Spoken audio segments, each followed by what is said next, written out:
দুনিয়ায় চলতেছো, গাইতেছো, ফিরতেছো, হালাল হারাম কোনটা, হালাল কোনটা, হারাম কোনটা দেখলাম না, যাচাই করলাম না, বাঁচলাম না, খুঁজে একটু চেষ্টা করলাম না। হালাল পথে চললে কতটুকু লাভ, হারাম পথে চললে কতটুকু লাভ, এই চিন্তা ভাবনা কখনো আপনি আমার ভিতরে নেই না গো মা। ও মুরব্বী আব্বাজিরা বয়স কাটাইয়া দিলেন 80 থেকে 70, 80 থেকে 90 বয়স কাটাইয়া দিলেন। হালাল হারামের চিন্তা ভাবনায় কখনো আপনি করলেন না, কখনো আপনার ভিতরে চিন্তা নিলেন না, টেনশন নিলেন না।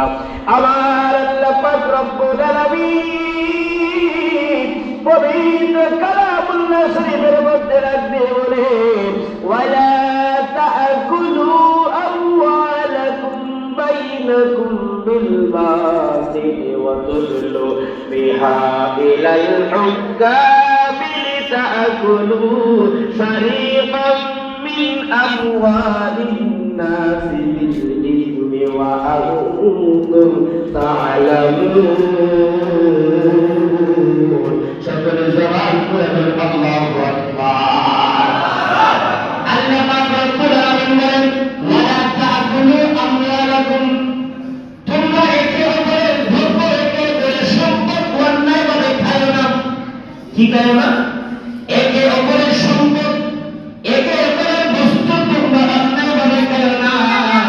বিল বাতিল ওয়া তুদলু বিহা ইলাল হুক্কাম লিতাকুলু, এরূপ অন্যায়ভাবে কারোর সম্পদ ভোগ করিবার জন্য।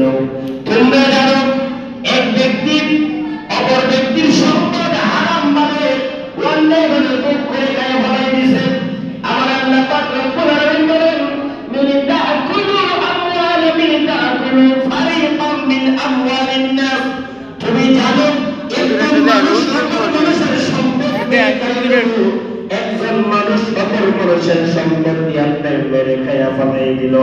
এই কথা জানা সত্ত্বেও আমার বন্ধুরা, আমার মুরব্বী আব্বাসেরা, আমার আল্লাহ পাক রব্বুল আলামিন বলেন, বিল ইসমি ওয়া আনতুম তা'লামুন, তোমরা ওই ধরনের মিছামিছি বিচারকের নিকট তোমরা যাইও না, যাইও না, যাইও না। জবান খুলে বলেন না নাউযুবিল্লাহ।